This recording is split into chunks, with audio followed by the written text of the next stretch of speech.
സാജിദ ഷാജിയുടെ ഭർത്താവിൻ്റെ മരണശേഷം സാജിദ വീണ്ടും ഗർഭിണിയായി.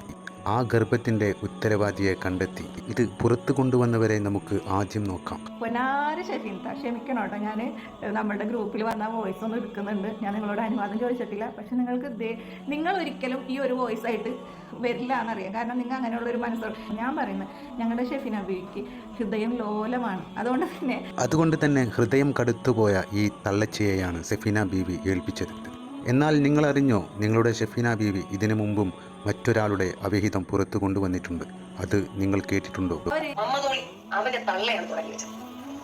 ആരിൽ നിന്നോ ഉണ്ടായ ഗർഭം, അത് 4 വർഷമായി എന്റെ വയറ്റിൽ കിടക്കുന്ന ദിവ്യഗർഭം എന്ന് പറഞ്ഞ നാട്ടുകാരൻ ബോധ്യപ്പെടുത്തി കൊടുത്ത ആദ്യത്തെ വെടി ആമിനെയാണ്. ആ വെടിച്ച് തള്ളക്കുണ്ടായ മകൻ അതിനേക്കാൾ വലിയ വ്യഭിചാരിയാണ്. നിന്റെ ഹൃദയം ലോലമായ സെഫീന ബീവി പറഞ്ഞ വാക്കുകൾ കേട്ടില്ലേ? നിന്റെയും സെഫീനയുടെയുമെല്ലാം ഉമ്മയുടെ പൂർണ്ണ സമ്മതമില്ലായിരുന്നെങ്കിൽ നിങ്ങളാരും ഇവിടെ ജനിക്കില്ലായിരുന്നു. അല്ലാതെ എന്തു പറയണം ഞാൻ?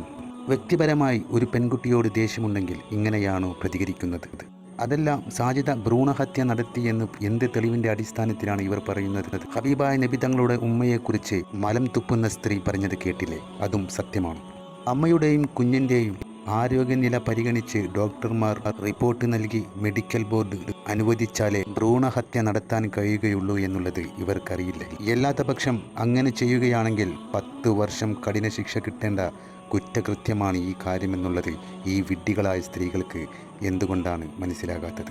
കൂടാതെ അബോർഷൻ നടത്തിയ സ്ത്രീയുടെ വിവരങ്ങൾ കൈമാറരുത് എന്നുള്ള നിയമവും നിലനിൽക്കുന്ന സാഹചര്യത്തിൽ എങ്ങനെയാണ് സാജിദയുടെ ഭർത്താവിൻ്റെ വീട്ടുകാർക്ക് ആ കാര്യം അറിയാൻ സാധിച്ചത്? ബുദ്ധിയില്ലാതെ സമൂഹത്തിൻ്റെ മുമ്പിൽ വന്ന് ഊളത്തരം പറയുന്ന ഇവരെയെല്ലാം എന്താണ് വിളിക്കേണ്ടത്? ഇനി അങ്ങനെ തന്നെ നടന്നെങ്കിൽ ആ ഹോസ്പിറ്റലും ആ ഡോക്ടറും ആരാണെന്ന് വെളിപ്പെടുത്തേണ്ടത് നിങ്ങളുടെ ചുമതലയാണ്. ഷാജിദയെക്കുറിച്ച് അപവാദം പറഞ്ഞു. അതിൻ്റെ പേരിൽ ഷാജിദ ഇവരെയെല്ലാം തന്നെ പേരെടുത്തു പറഞ്ഞു. അതിൻ്റെ പേരിൽ കലിപ്പുണ്ട്. എങ്ങനെയെങ്കിലും ഷാജിദയെ മോശവൽക്കരിക്കണം എന്നുള്ള ഒറ്റ ഉദ്ദേശത്തോടു കൂടിയാണ് ഇവരെല്ലാം ഇത് ചെയ്യുന്നത്. ആ 5 മക്കളുടെ ഭാവി പോലും ഓർക്കാതെ ഇങ്ങനെയൊക്കെ പറയാൻ നാണമില്ല സ്ത്രീയെ?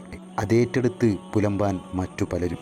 സാജിദയെ ന്യായീകരിക്കുന്നതല്ല, യൂട്യൂബ് ചാനലുണ്ടെന്ന് വിചാരിച്ച് ആരെയും ഇത്തരത്തിൽ ഇകഴ്ത്താൻ ആരാണ് ഇവർക്ക് അനുവാദം നൽകിയത്? ഞാനൊരു കാര്യം പറയട്ടെ, സത്യസന്ധമായി നിങ്ങൾ ജീവിക്കുന്നുണ്ടെങ്കിൽ അള്ളാഹുവും റസൂലും പറഞ്ഞ കാര്യങ്ങളിൽ ഉറച്ചു നിന്ന് ഈ ഹറാമായ മുഖം ജനങ്ങളെ മുമ്പിൽ കാണിക്കുന്നത് നിർത്തി ചാനൽ അടച്ചു പൂട്ടി പോകാൻ തയ്യാറുണ്ടോ? ഒരിക്കലും നിങ്ങൾക്കത് കഴിയില്ല. കാരണം നിങ്ങൾ വിശ്വാസികളെയല്ല.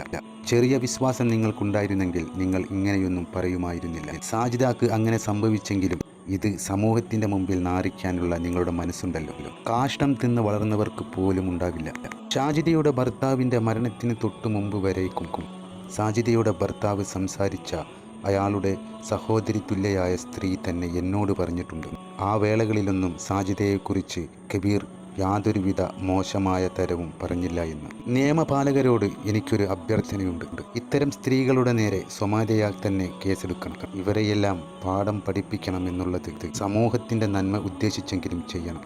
അല്ലെങ്കിൽ ഈ കുറ്റപ്പെടുത്തലുകളിൽ മനംനൊന്ത് സാജിദ എന്തെങ്കിലും ചെയ്തു പോയെങ്കിൽ ആ മക്കളുടെ അവസ്ഥ എന്താകും? ബുദ്ധിയില്ലാത്ത വർഗങ്ങൾ.